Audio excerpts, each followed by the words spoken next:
My phone buzzed at 2:17 on a Thursday afternoon. Front door, person detected. I glanced at the notification while a retirement forecast sat open across two monitors in my Seattle office. I assumed it was Luis checking the island house. He usually texted first, but storms had rolled through all week. I tapped the camera. The first person I saw was a woman I had never met. She came up the cedar steps carrying a cream suitcase, blonde hair lifting in the wind. She paused on the porch and smiled toward the water like someone arriving somewhere she had been promised. Then my husband stepped into frame. Caleb put one hand against the small of her back. Behind them, his mother, Marion, carried two grocery bags toward the door. His father, Peter, pulled golf clubs from a rented SUV. Then Caleb looked directly at the doorbell camera and smiled. "Welcome to the Warren family island house." Something inside me went still. Warren was not the name of the family that bought that house.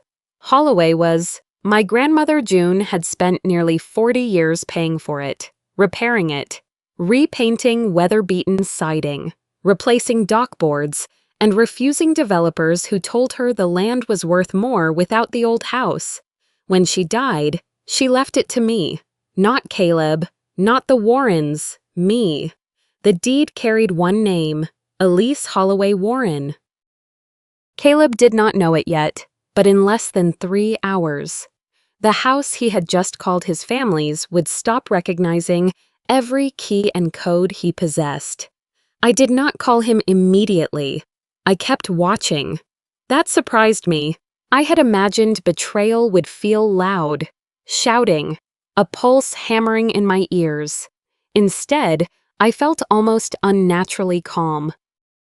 On another monitor, a client meeting reminder began blinking. I muted it without answering, somewhere beneath the shock. A part of me had started taking inventory: who was inside, what they had brought, what Caleb had said, and what the cameras had captured. I did not yet know what I would do. I only knew I wanted facts. The woman, Sophie, though I did not know her name yet, followed Caleb inside. The entry camera showed only the front hall. Grandma June had hated cameras inside a home, so the system covered doors, driveway, garage, and entry points, nothing private. Sophie stopped beside the walnut console where June's photograph stood. "Is that June?" Caleb glanced at it. "Yeah, June. She left the place to the family." I stared at him. It was not exactly a lie. That made it worse. June had left the house to family. Her family, mine. Sophie smiled. "So this is the house you told me about." My hand tightened around the phone. The affair was suddenly only part of what I was seeing. Caleb had told this woman a story about my grandmother's house before they arrived. I called him. He answered on the third ring. "Hey, Elise." His voice was easy. "Where are you?" A tiny pause. "Portland?" "Portland?" "Yeah, the conference. I told you." On my screen, wind moved through fir trees behind him. Beyond the porch railing, gray-blue Puget Sound flashed between branches. "Portland looks unusually good from Grandma June's porch." Silence, not shock, calculation. Then Caleb exhaled. "Elise, don't do this right now." That hurt more than panic would have. Not, "I'm sorry." Not, "I can explain." "Don't do this," as though the problem was my reaction to what he had chosen. "Who is she?" "It's complicated." "It doesn't look complicated. My parents wanted a weekend away. The house is empty. You're working. We're only here a few days. You brought another woman into my grandmother's house." "Stop saying it like that." "Like what?" "Like I broke into the place." Then came the sentence I would remember. "You barely use it anymore." I looked at Sophie as she set her suitcase beside the stairs. "Who told Sophie the house belonged to your family?" For the first time, Caleb's voice changed. What did you hear? There it was, not guilt about Sophie, fear about the story. I ended the call. Then I called Luis Ortega, who had managed June's property for more than 20 years. He listened without interrupting. I need every guest code revoked. Luis was quiet. Send me that instruction in writing. I blinked. Luis, your grandmother taught me never to make a property decision from an emotional phone call. He was right. I opened my laptop and sent the email. 2 minutes later, he called back. I have it. Can you revoke the guest codes without touching anyone's belongings? Yes. I watched Caleb pour wine on the porch while Marion laughed beside him. Then wait until they're off the property. Luis paused. All of them? All of them. Understood. I ended the call and looked at the house my grandmother had trusted me to protect. For the first time that afternoon, I understood exactly what I was doing. I was not deciding who belonged to my family. I was deciding who still had permission to enter my home. For most of my life, the island house had never felt like an asset. It was just Grandma June's place. The cedar siding had faded unevenly from years of salt air. One kitchen window stuck every winter. The dining table carried a deep scratch from the time I dragged a science project across it when I was 11. A narrow dock reached into the water behind the house, and June's old rocking chair still faced the strait as if she might return any afternoon with a cup of tea. It was not a billionaire's estate. There was no marble foyer, no infinity pool, no private chef's kitchen. Its value came from where it stood and how long June had held on to it. To me, it had been valuable long before the real estate market decided it was. June had never treated the house like a museum. She filled it with neighbors, cousins, children, muddy shoes, borrowed blankets, and people who stayed longer than planned. But she always knew who had been invited. I think that distinction escaped me for years. Generosity was not the same thing as surrendering the right to be asked. After June died, Caleb once suggested adding his name to the deed. Maybe put me on it, he said casually. We're married anyway. At the time, I did not hear danger in the question. I heard practicality. Dana Brooks, the attorney who had helped settle June's estate, heard something else. June's planning had been specific. The house was to pass to me alone. Dana advised me to keep the title separate. Avoid casually mixing ownership, document major repairs, and preserve records showing where maintenance and capital improvement money came from. Caleb had laughed when I explained it. Your grandmother really didn't trust husbands. I smiled and kissed his cheek. She just didn't know you. Years later, that sentence would hurt in a way I could never have imagined then.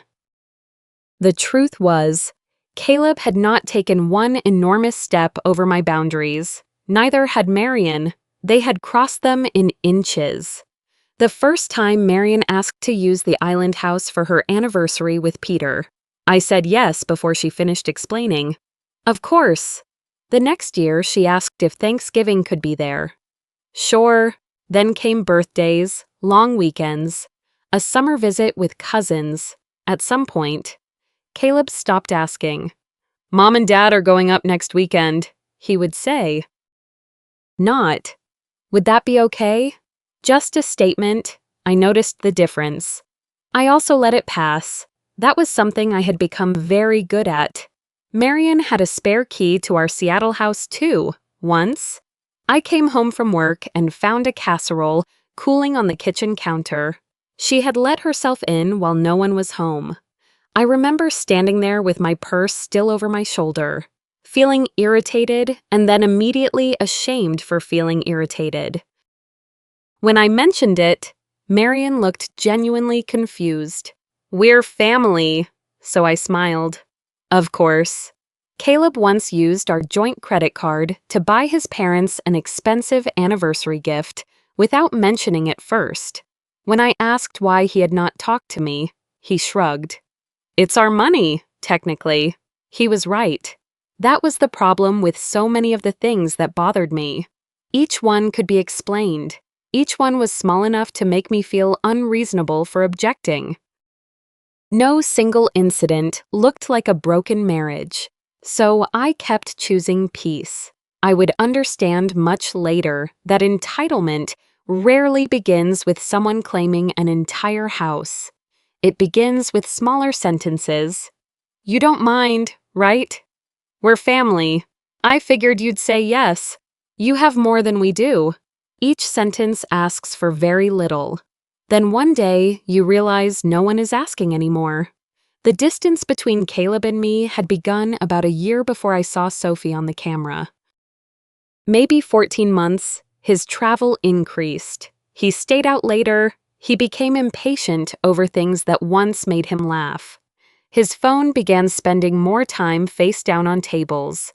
I noticed all of it. I was not blind. I was simply loyal to the least painful explanation. Work stress, a promotion. Too much travel, a difficult quarter. Sometimes I wondered whether I was working too much, whether I had become too efficient at running our life and not attentive enough to actually living it with him. Trust did not make me stupid. It made me generous with explanations. That Thursday afternoon, generosity finally ran out. I watched the security feed for another minute, then closed it. I called Dana. She answered on the second ring. Elise? I need to ask you something very specific. Her voice sharpened. Okay. I looked down at my wedding ring. What exactly can I legally revoke? Dana was silent for several seconds. Then she asked, Are you asking me about the house or the marriage? I turned the ring once around my finger. I don't know yet. Her answer came gently. Then let's protect the first while you decide the second. Dana did not tell me what I wanted to hear. She told me what she could verify. The deed is in your name alone, she said. No lease, no rental agreement, no indication that Caleb or his parents are tenants. They are guests. I sat at my desk with the security feed minimized in one corner of the screen. So I can revoke access? You can revoke guest access to your property, but listen carefully. Elise, their belongings are still inside. You do not hide them, damage them, hold them hostage, or use them as leverage. If they need to retrieve personal property, we arrange that properly. Understood. Dana also confirmed that the house had never been listed as Caleb's residence. Property taxes, insurance, and the ownership records all pointed in the same direction. Nothing about a marriage certificate transformed a guest into an owner. That distinction suddenly felt less technical than personal. Dana paused. Protect the property. Don't perform revenge. I looked at the wedding ring still on my hand. I'm not trying to punish them. Another pause. I'm revoking permission. By late afternoon, Caleb had decided everyone needed lunch in East Sound. I watched the rental SUV pull away with Sophie in the passenger seat and Marion and Peter in back. From a text Caleb sent his mother that accidentally appeared on the shared family calendar, I could see the rest of their plan: lunch, a tasting room, then the marina. They expected to be gone a while. Luis received the motion alert at the same time I did. He called me once the driveway was empty. I'm starting now. There was no dramatic changing of 20 locks. There did not need to be. Luis deleted every guest code from the smart lock system. He removed Caleb from the house's guest profile. He rekeyed the 2 exterior cylinders, reset the garage remote authorization, changed the emergency key box code, and photographed each completed step. He emailed me a short log with timestamps. Professional, boring, exactly what I needed. Before leaving, Luis placed the old emergency key in a sealed envelope and stored it in his office. He did not move a suitcase, open a drawer, or enter a bedroom. Even in anger, I wanted the record clean and documented. At 4:38, my phone buzzed. Luis, access revoked. I stared at those 2 words longer than I expected. I would be lying if I said no part of me felt satisfaction. For years, I had made doors easy for Caleb to open. Doors to my home, my schedule, my money, my patience, my family. Maybe I needed to see one door finally refuse to open simply because he expected it to. But satisfaction was not the point. The boundary was, 90 minutes later, the driveway camera lit up. Caleb stepped out first, carrying a paper bag from a bakery. Sophie followed. Peter had a bottle tucked under one arm. Marion was already talking before the car doors finished closing. Caleb walked to the front door and entered the code. Red. He frowned and tried again. Red. Sophie gave a small laugh. Wrong code? Caleb did not answer. He took out his key. It slid into the lock but would not turn. He tried harder, then stepped back and stared at the door as if the house itself had betrayed him. He crossed to the garage and pressed the remote. Nothing. Again, nothing. Peter stopped beside the SUV. His expression changed first. Marion folded her arms. Call Luis? Caleb did. No answer. Dana had already instructed Luis not to negotiate by phone. Any communication about access or personal belongings would be handled in writing. Caleb called twice more, then searched for a locksmith. I watched from Seattle as irritation turned into disbelief. The locksmith arrived 25 minutes later. I could not hear every word from the camera, but I heard enough. "Are you on the deed?" the man asked. Caleb straightened. "I'm her husband." The locksmith looked at him. "That wasn't what I asked." Caleb's face hardened. A few minutes later, my phone rang. I answered. "What did you do?" he demanded. "I revoked the guest access." "You can't lock me out of my own house." "Then tell the locksmith whose name is on the deed." Silence. Behind him, Marion's voice cut through the phone. "This is childish. Elise!" I did not respond to her. Caleb lowered his voice. "Our luggage is inside. Luis will arrange supervised pickup tomorrow morning." "You packed our things." "No. Then how are we supposed to get them?" "Through Luis. Under supervision." He exhaled sharply. "This is humiliating." I looked at the screen. "No.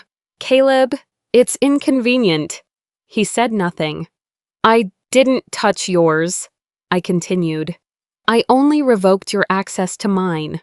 For a second, even Marion was quiet. Then Sophie spoke, not to me, to Caleb. "Why is she talking like the house is legally hers?" Caleb turned toward her.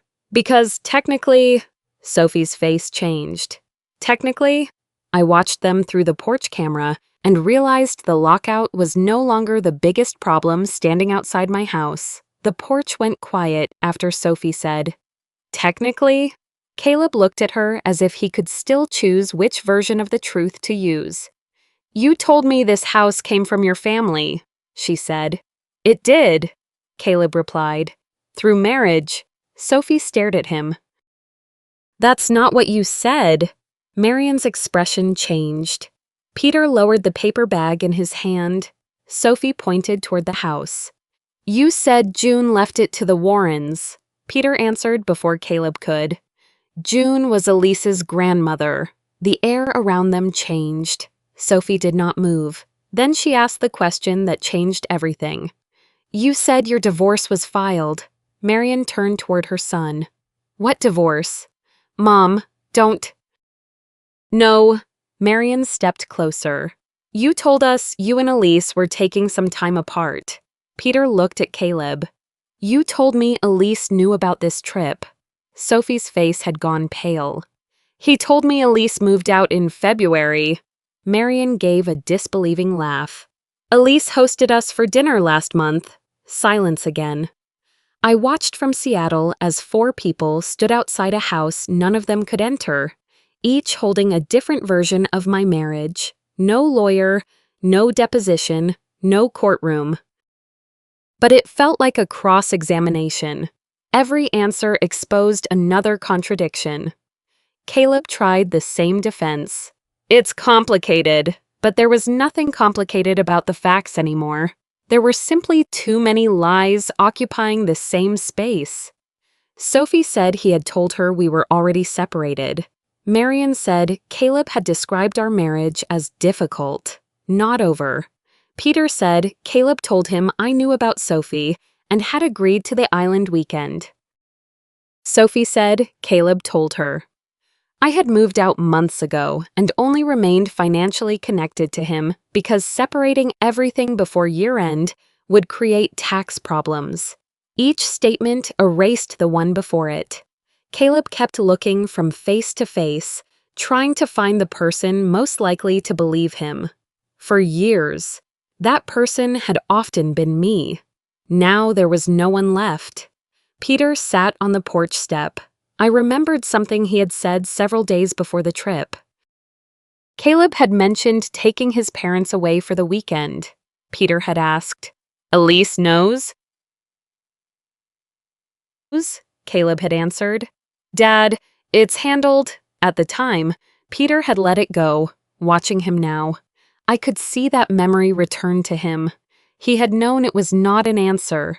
He had simply decided not to ask again. That mattered. Being lied to did not make Peter responsible for Caleb's choices. But silence had made the trip easier. Marion turned on Sophie next. You knew he was married.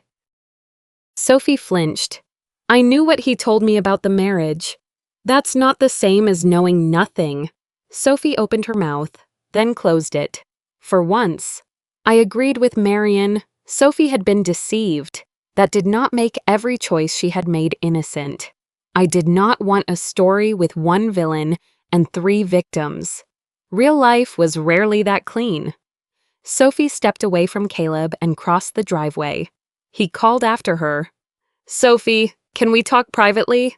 She did not turn around. I closed the camera app. I did not need to watch the rest. There was no satisfaction in seeing Caleb's lies collapse if I had to absorb every second like entertainment. I put on my raincoat and clipped Milo's leash to his collar. Seattle rain had settled into a fine mist. We walked 3 blocks without any destination. Milo stopped at every wet hedge as though nothing important had happened.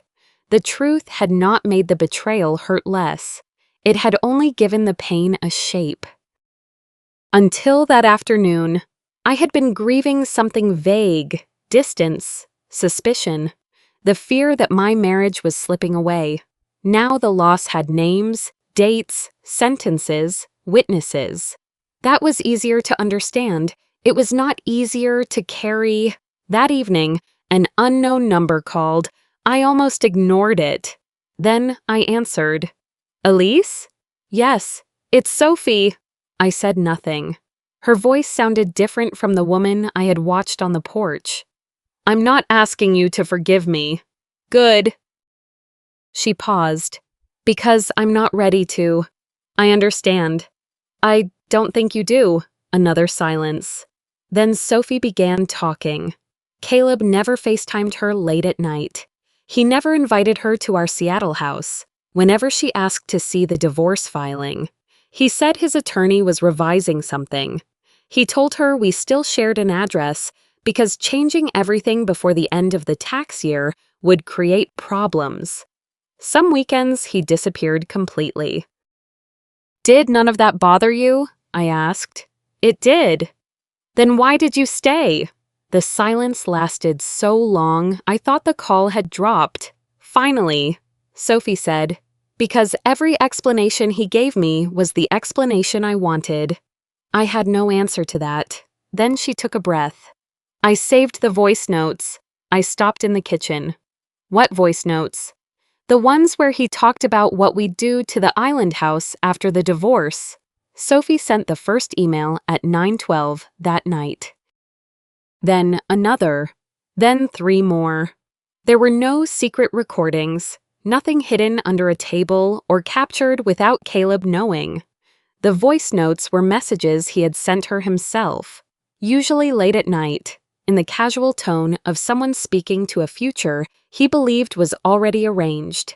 The attachments included hotel confirmations, photos, airline itineraries, restaurant reservations, text threads, and dozens of voice messages. I opened them one at a time. At first, I felt almost detached. Dates, amounts, locations. Then one message stopped me. Once the divorce is done, we'll open up the kitchen and redo the west deck. I read it twice. A second attachment contained an email from an interior designer. Preliminary consultation. Orcas Island residence. Caleb had requested an estimate. He had no authority to renovate the house. He had not signed a contract. Nothing had been changed. But that was not what hurt. In his mind, he had already built a future inside something that had never belonged to him. The next morning, Dana introduced me to Maya Chen, a family law attorney in her firm. Maya was direct in a way I immediately appreciated. I don't need to prove he's a terrible husband. I looked at her across the conference table. Then what matters? Money, ownership, documentation. That language I understood. I had spent most of my career helping companies find problems hidden inside ordinary numbers. So I went home and did what I knew how to do. I reconciled. Only this time, the spreadsheet was my marriage. I started with the joint travel account, a resort weekend in California, 2 upgraded flights, a hotel in Scottsdale, a jewelry purchase, 3 expensive dinners in cities Caleb had described as work trips, rental cars, another hotel, then another. None of the charges alone looked catastrophic. Together, across 8 months, they reached tens of thousands of dollars. Some had been paid through the account we both funded. I sat at my kitchen table staring at the totals. The numbers were painful because they were ordinary. There was no dramatic theft, no secret offshore account, just hundreds of decisions made quietly enough to hide inside normal life. Then I noticed something else. Several trips Caleb had described to me as mandatory company conferences did not match the dates in Sophie's records. One conference had ended Thursday afternoon.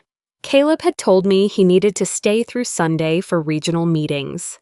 Sophie's hotel confirmation showed that she had been with him until Sunday morning. I looked at Maya. His company should know. She shook her head. His job is not your battlefield. I knew she was right. Calling his employer would have felt satisfying for about 5 minutes. Then it would have turned my divorce into something else. My job was to document what affected me, not manufacture consequences outside my lane. So I kept going. The worst realization came slowly. I had seen some of those statements before. I had reconciled them myself. A restaurant charge, client dinner, hotel, conference, upgrade, last-minute travel. I had not ignored missing information. I had supplied it with the kindest possible explanation. That was what trust had done.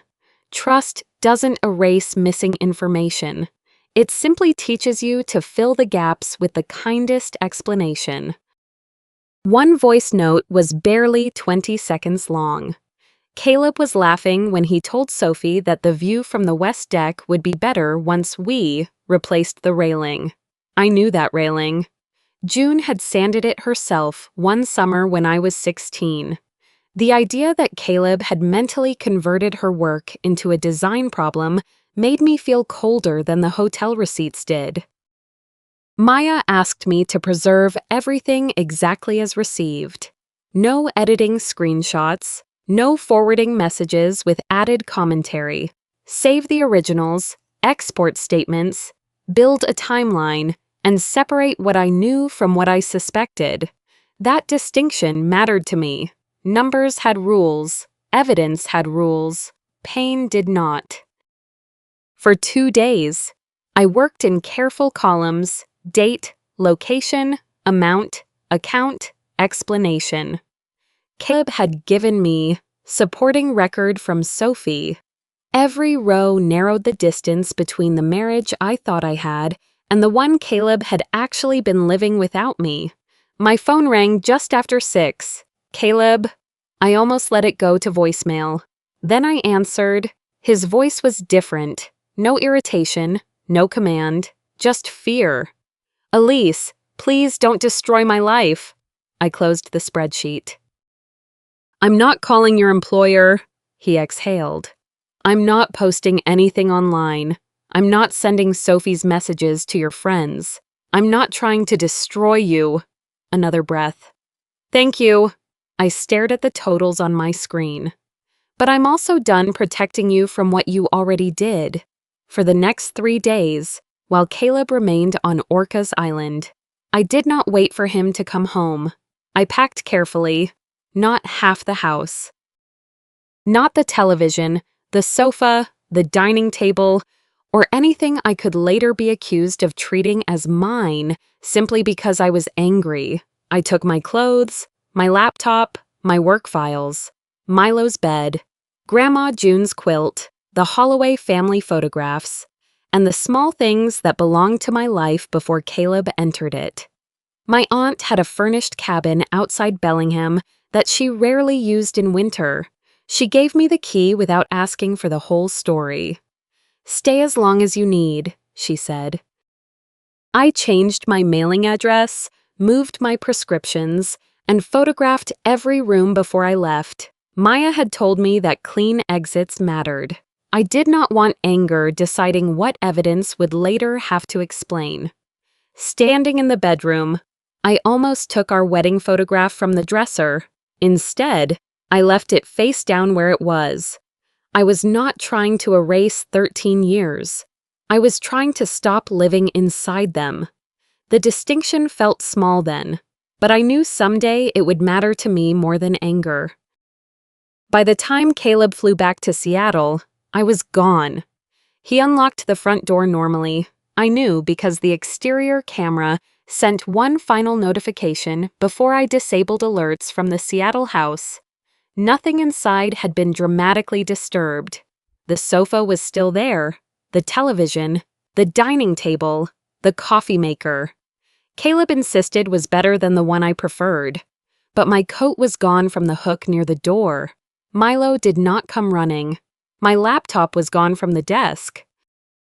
June's photograph no longer sat on the hallway console. My blue ceramic mug was missing from the drying rack. The house had not been divided in half. It had simply stopped containing evidence that I lived there. On the kitchen counter was one envelope. Inside was a courtesy copy of the petition for dissolution Maya had filed that afternoon. No speech, no list of grievances, only a short note. Maya Chen represents me. Please direct legal communication through counsel. The next morning, a process server knocked on the Seattle door. Caleb Warren? Yes, you've been served. That was it. No courtroom music, no dramatic audience. Just a man doing his job, a set of papers changing hands, and a door closing. Caleb called me that evening. His anger had changed shape. 13 years mean nothing to you? I closed my eyes. That isn't what this is. Everyone is treating me like I'm some kind of monster. I didn't tell everyone anything. I made one mistake. Elise.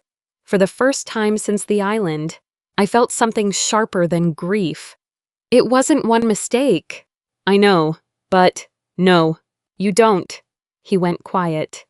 It was hundreds of decisions. Caleb, every hotel you booked, every lie about a conference, Every time you looked at my name on that house and told someone else it was yours.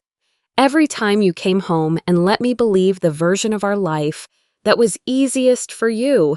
He breathed into the phone. I continued more quietly. "You didn't lose my trust in one afternoon. You spent months teaching it not to survive." He had no answer. Neither did I. I ended the call before either of us could turn the truth into another argument. 2 days later, Peter called. His voice sounded tired. "Elise, I owe you an apology." I sat beside the fireplace at the cabin while Milo slept near my feet. "Caleb lied to me," Peter said. "But that's not the part I'm calling about." I waited. "Before the trip, I asked if you knew. He said, 'Dad, it's handled.'" I remember. I knew that wasn't an answer. The honesty in his voice made me sit straighter. "I could have asked again. I didn't." "Why?" He took a long breath. "Because the trip was easier that way. There it was. Not innocence, not cruelty, convenience." "I'm sorry," he said. "Then that's the part you should remember." "What part?" "The next time silence feels easier." Peter did not defend himself. "I will." After we hung up, I set the phone on the table. Outside, tires moved slowly along the wet road. Milo lifted his head, scrambled to his feet, and ran toward the door. I looked up too. For 1 second, my body reacted before my mind did. The headlights passed the cabin without turning in. Milo returned to the fire. I stayed where I was. And I understood something I had not been ready to admit. Leaving Caleb had been a decision. Stopping myself from waiting for him would take longer. No one lost everything. That mattered to me, for months. Dana and Maya worked through records that were far less dramatic than the betrayal itself. Deeds, bank statements, repair invoices, insurance payments, tax documents, receipts for the dock, the roof, and the cedar siding. June had left the island house to me alone. The title had never changed. The ownership history was clean, and most major expenses could be traced clearly. Maya was careful with her language. "This does not mean inherited property is magically untouchable," she told me. "It means your documentation gives us a very strong position." That distinction mattered. By the time we reached the final settlement, Caleb did not receive an ownership interest in the island house. The rest was less satisfying in the cinematic sense. We divided marital property. We closed joint accounts. We worked through retirement balances, ordinary household assets, and the money Caleb had spent during the affair. Some of those expenses became part of the financial negotiation because they came from accounts we both funded. There was no dramatic punishment attached to infidelity itself. No judge announced that cheating made Caleb a criminal. It was accounting, painful accounting, but accounting. I had expected negotiations to feel like a verdict on who was right. They did not. They felt administrative, ordinary. That was grounding. Caleb was not reduced to the worst thing he had done, and I was not rewarded for having been hurt. We were separating a life into pieces that could be measured, transferred, signed, and released without pretending the damage had never happened. His work situation unfolded without me. I never contacted his company. Weeks after our separation, I learned through the legal process that Caleb's supervisor had started asking questions about a Portland conference. Caleb had claimed it continued through the weekend. It had not. He had also missed a mandatory Friday meeting and submitted an expense report containing dates that did not match the conference schedule. A hotel reimbursement was flagged, and corporate compliance began reviewing several trips. None of that came from me. For once, I did not rescue him or expose him. I simply stayed out of the way. Caleb eventually left the company under terms I never asked to see. A few months later, I heard he had taken a lower-level sales position somewhere else. He still had a career. He still had an apartment. He still had parents who loved him. Consequences were not the same thing as destruction. Sophie disappeared from my life almost completely. 3 months after the filing, a letter arrived with no return address. I recognized her name immediately. Caleb lied to me. She wrote, but I also lied to myself every time a warning sign appeared, and I decided his explanation was easier to believe than my own discomfort. She did not ask for forgiveness. She did not call herself innocent. She simply said she was sorry. I folded the letter and placed it in a drawer. I never answered. Accountability does not always earn access. Marion took longer, for weeks. She told Peter that I had humiliated the family by locking them out of the island house. Then she began learning things Caleb had allowed her to believe for years. Trips she thought he had paid for, holiday rentals, expensive gifts. Several of them had come largely from money I managed, earned, or quietly contributed without keeping score. A few months later, Marion asked to meet for coffee. She held the cup with both hands. "I'm sorry," she said. I waited. For the island, for the way I treated what belonged to you like it belonged to all of us. "Thank you," she nodded, then frowned. "But locking us out was still a little—" I looked at her. She stopped. For a moment, neither of us spoke. Then Marion let out a tired breath. "There, I did it again. Yes." She looked down at her coffee. "I'm sorry." That apology felt different. Not perfect, just more honest. I accepted it. That did not make us close again. It only meant I no longer needed her to misunderstand me in order to justify my boundaries.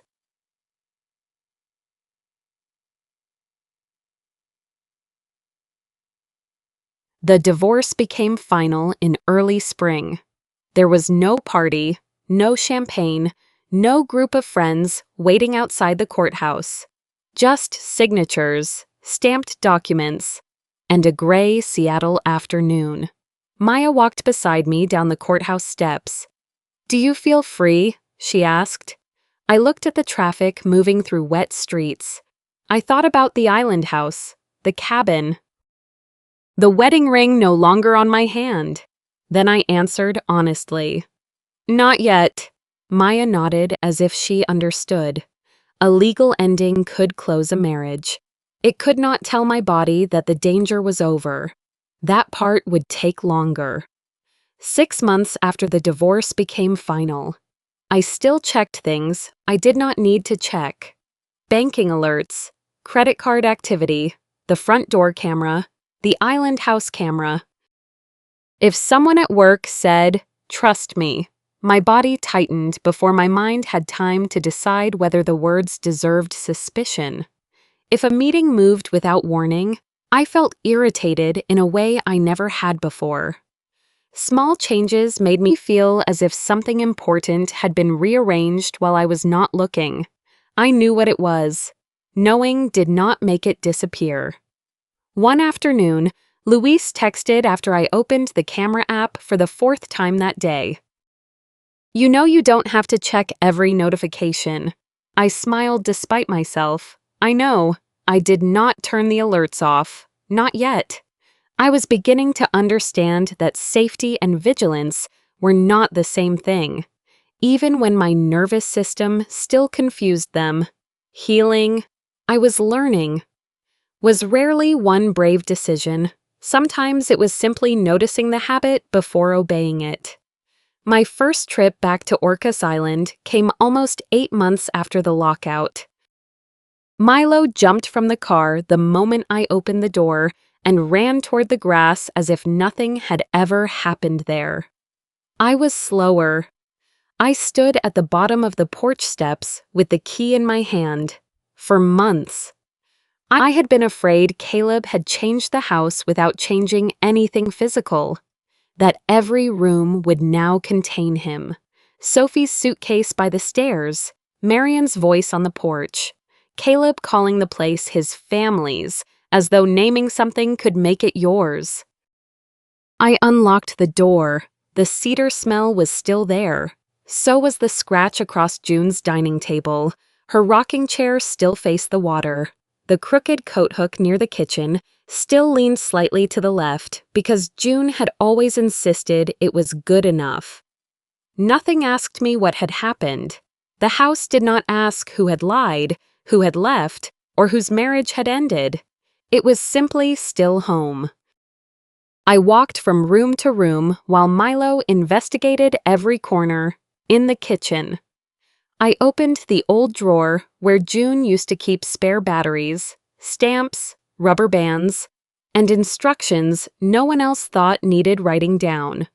At the bottom was a yellowed piece of paper in her handwriting. Guest code expires Sunday. That was all. I laughed out loud. June had loved people fiercely. Her house had always been full. But even the people she loved had guest codes that expired. I had spent years believing a boundary meant distrust. June had understood something simpler.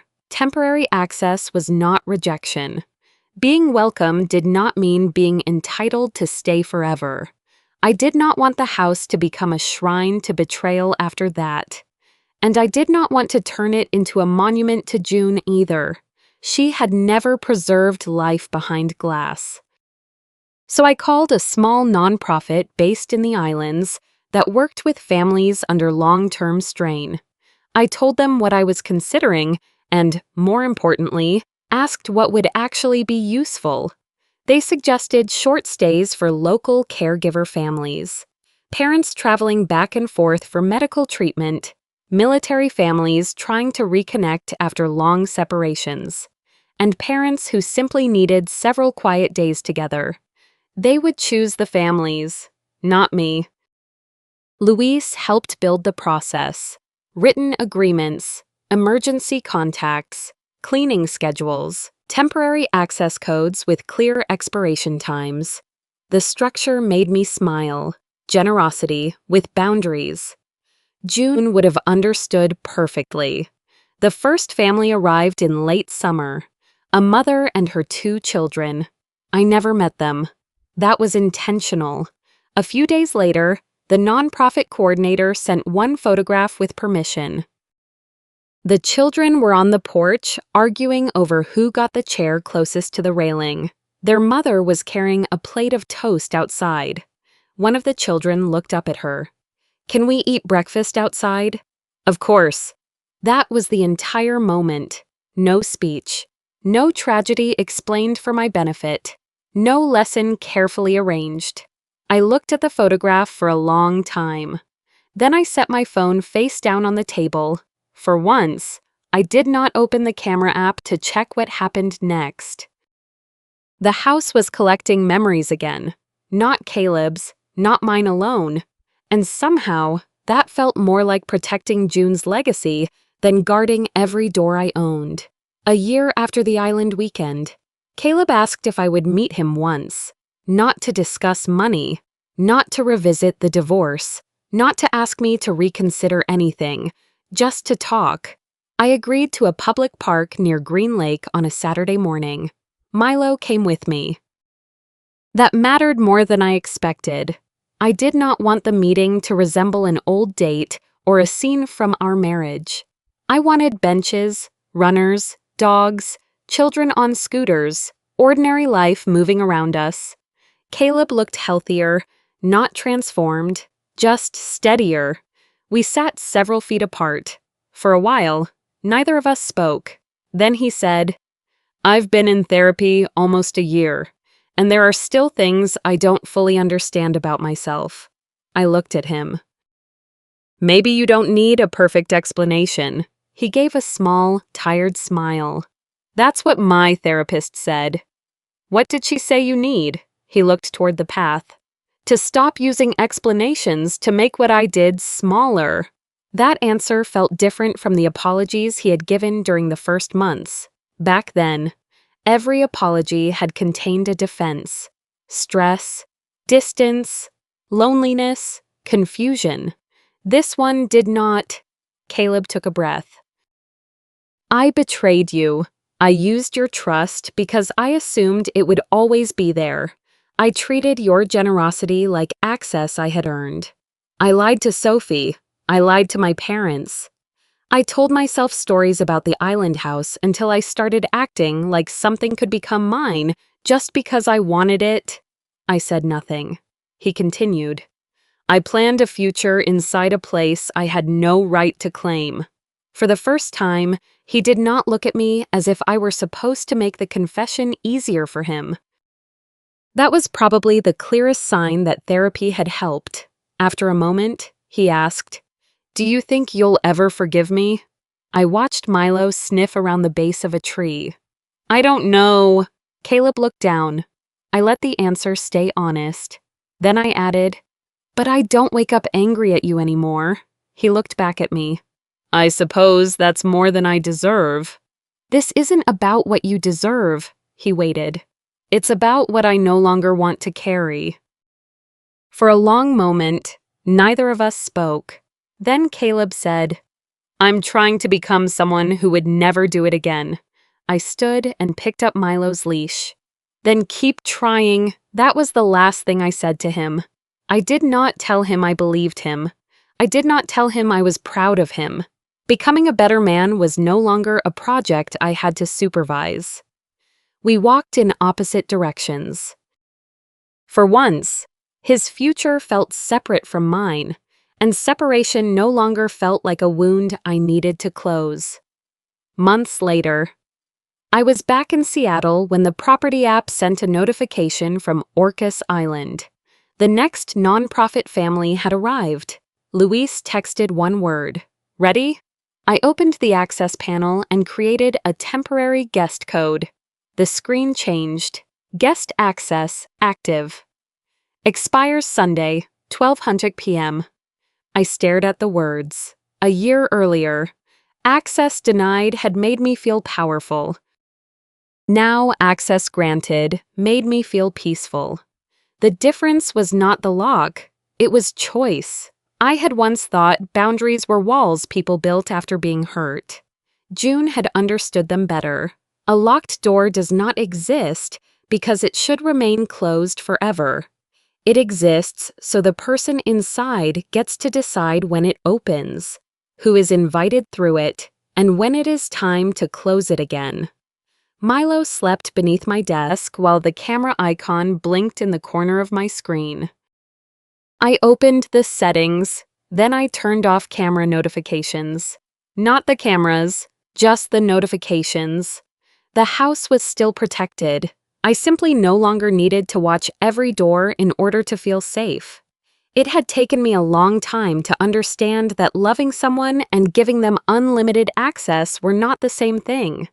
If you were in my place, would you have taken the key back the moment you learned the truth? Or would you have given one more chance to explain?